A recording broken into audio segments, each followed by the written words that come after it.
Mass జాతర ఈ movie run time వచ్చేసి 2 hours 40 minutes అనమాట. అండ్ ఈ మూవీ అయితే నెట్ఫ్లిక్స్లో అవైలబుల్గా ఉంది.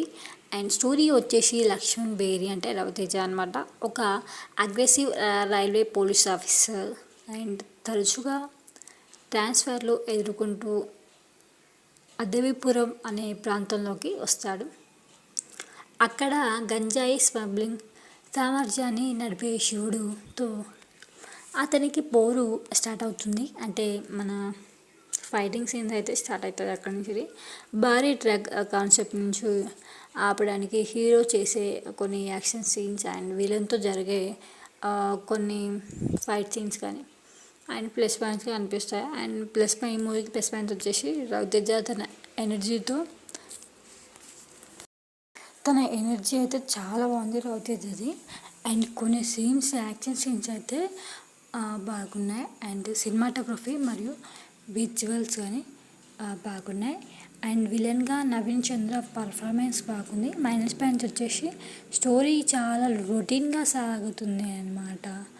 అండ్ ప్రెడిక్టబుల్గా ఉంటుంది. అండ్ స్క్రీన్ ప్లే పాత తరహాలో సాగుతుంది. అండ్ కామెడీ వర్కౌట్ కాలేదు. బ్యాక్గ్రౌండ్ స్కోర్ చాలా లౌడ్గా అనిపించింది ఎక్కువగా. అండ్ సెకండ్ హాఫ్ మరియు క్లైమాక్స్ బాగాలేదు. అండ్ నాకైతే అలా అనిపించింది. అండ్ మాస్ జాతర రవితేజ అభిమానుల కోసం చూడొచ్చు.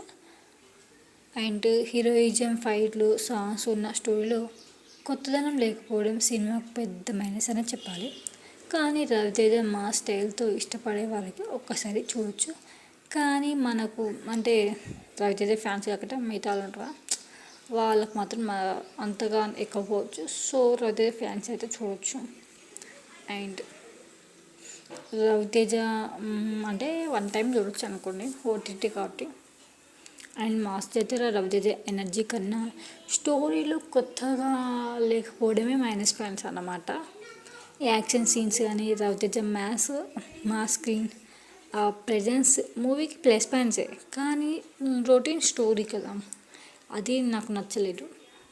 సో మళ్ళీ లౌడ్ స్క్రీన్ ప్లే అట్లా బలహీనమైన కామెడీ అలా కొన్ని అట్లా అనిపించినాయి అనమాట. అండ్ మాస్ అభిమానులకి ఒక్కసారి చూడొచ్చు. అంటే మాస్ మూవీస్ ఇష్టపడతారు కదా సో వాళ్ళైతే చూడొచ్చు ఈ మూవీ.